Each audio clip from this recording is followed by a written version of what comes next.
لیکن سب کے لیے نہیں لکھوں گا. فَسَأَكْتُبُهَا لِلَّذِينَ يَتَّقُونَ وَيُؤْتُونَ الزَّكَاةَ وَالَّذِينَ هُمْ بِآيَاتِنَا يُؤْمِنُونَ.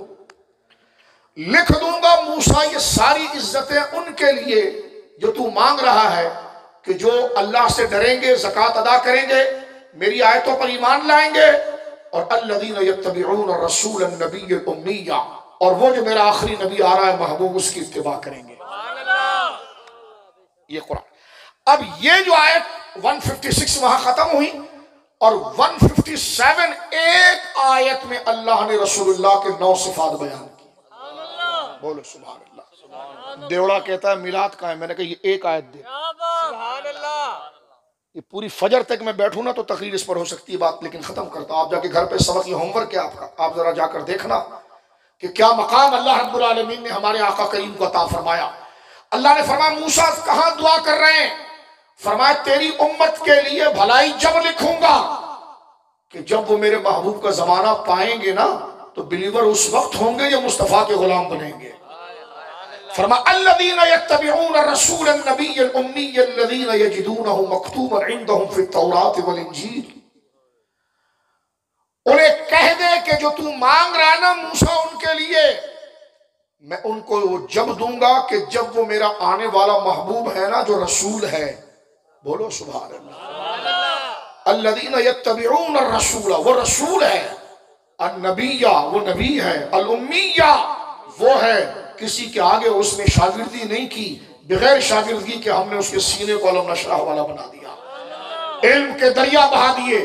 فرمایا مکتوب عندہم فی التوراۃ والانجیل، اور یہ اس کو بھول نہیں سکتے، ان کے ہاتھ میں جو تورات و انجیل ہے نا میں نے اس میں بھی اس کا ذکر کیا ہے. بولو سبحان اللہ. اور موجودہ جو عہد نامہ قدیم ہے اس میں باب استثناء کے اندر آپ دیکھیے تو باب نمبر 18 اور آیت نمبر 152 سے 159 میں آج بھی موجود ہے. اتنی اس کی تبدیلی کے باوجود بھی کہ وہ خداوند جو میرا خداوند ہے وہ بھیجے گا میرے بھائیوں میں سے ایک کو جو آئے گا، اور رب کہتا ہے کہ وہ خداوند اپنی زبان اپنے اس میں رکھے گا اور وہ اس کے حکم سے بات کرے گا. ایسی کئی آج بھی استثناء میں موجود. وہ 10,000 کا لشکر لے کر وارد ہوگا. تو اللہ نے فرمایا مکتوبا عندہم فی التوراۃ والانجیل، کہہ دے اپنی امت کو، سکھا دے کہ سکہ چلے گا مینا کے لال کا. اگر یہ دنیا آخرت کی بھلائی چاہتے ہیں تو اتباع کرے اس مصطفیٰ کی جو رسول ہیں، جو نبی ہیں، جو امی ہیں، جس کو یہ لکھا ہوا پاتے ہیں تورات و انجیل میں. وَيَأْمُرُهُمْ بِالْمَعْرُوفِ وَيَنْهَاهُمْ عَنِ الْمُنْكَرِ، جو نیکی کا حکم دے گا اور برائی سے منع کرے گا. اور فرمائے وَيُحِلُّ لَهُمُ الطَّيِّبَاتِ وَيُحَرِّمُ عَلَيْهِمُ الْخَبَائِثَ، وہ پاک چیزوں کو حلال کرے گا. بولو سبحان اللہ. یہ اسنادی نسبت حضور کی طرف ہے. وہ پاک چیزوں کو حلال کرے گا اور ناپاک چیزوں کو حرام کرے گا. اور آگے مشکل کشائی کیا رب نے بیان فرمائی؟ فرمایا وَيَضَعُ عَنْهُمْ إِصْرَهُمْ، جو تیری قوم کے اوپر بوجھ پڑا ہوا ہے نا سخت احکام کا، کہ اگر ان کے بدن پر نجاست گر جائے تو چمڑی نکالنی پڑتی، کپڑے پر اگر نجاست کٹ جائے تو کاٹنا پڑتا. نماز ایک جگہ پڑھنی ہے. مثال کے طور پر شیخو پورا میں ایک نماز کی جگہ بن گئی، اب اگر بندہ گجرانوالہ میں بھی ہے تو ادھر ہی آ کے نماز پڑھے گا، اگر وہ سیالکوٹ بھی چلا گیا تو ادھر ہی آ کے نماز پڑھے گا، اور نماز کے ٹائم پر نہیں پہنچا تو خنزیر اور بندر بنا دیا جائے گا. اللہ فرماتا ہے جو میں نے تیری امت کی نافرمانی کی وجہ سے اس پر یہ سخت حکم لگا ہے نا، فرمائے بوجھ اترے گا نہیں، اتارنے والا آ رہا ہے. وَيَضَعُ عَنْهُمْ إِصْرَهُمْ، وہ اتار دے گا ان کے اوپر سے اس بوجھ کو. وَالْأَغْلَالَ الَّتِي كَانَتْ عَلَيْهِمْ، ان کے گلوں میں جو سخت شریعت کا پھندا ہے وہ اس کو توڑ کر ان کو آزاد کرے گا. فرمایا وَاتَّبَعُوا نُورَ الَّذِي أُنزِلَ مَعَهُ، اور پھر ان سے کہے پھر جو میں نور اس پر قرآن اتاروں گا وہ اس کی اتباع کرے. جو ان ساری باتوں کو مان لے گا اولئک هم المفلحون، وہی لوگ فلاح یافتہ ہیں. پتا چلا کہ جب وہ غلام رسول بنیں گے، خادم رسول بنیں گے، غلام رسول بنیں گے، تو اس وقت میری رحمت اتنی برسے گی کہ میں دنیا کی بھلائی بھی لکھ دوں گا اور آخرت کی بھلائی بھی لکھ دوں گا. اسی کو میرے امام نے کہا کہ بجھ گئی جس کے آگے سبھی مشعلیں، بولو سبحان اللہ، بجھ گئی جس کے آگے سبھی مشعلیں، شمع وہ لے کر آیا ہمارا نبی۔ جس سارے نبیوں کو جن کے پیچھے چلایا جا رہا ہو، یہ کانا قادیانی کہے کہ میں نبی بن گیا، یہ کتنی بڑی بھانڈ والی بات ہے اور کتنی بڑی بے وقوفانہ بات ہے جو نبی ایسا ہو۔ میں نے کہا دیکھو آخری بات، ستارے ڈوبتے نہیں میرے بچوں، سائنس پڑھتے ہو، فزکس پڑھتے ہو آپ، چاند ڈوبتا نہیں، ٹھیک ہے؟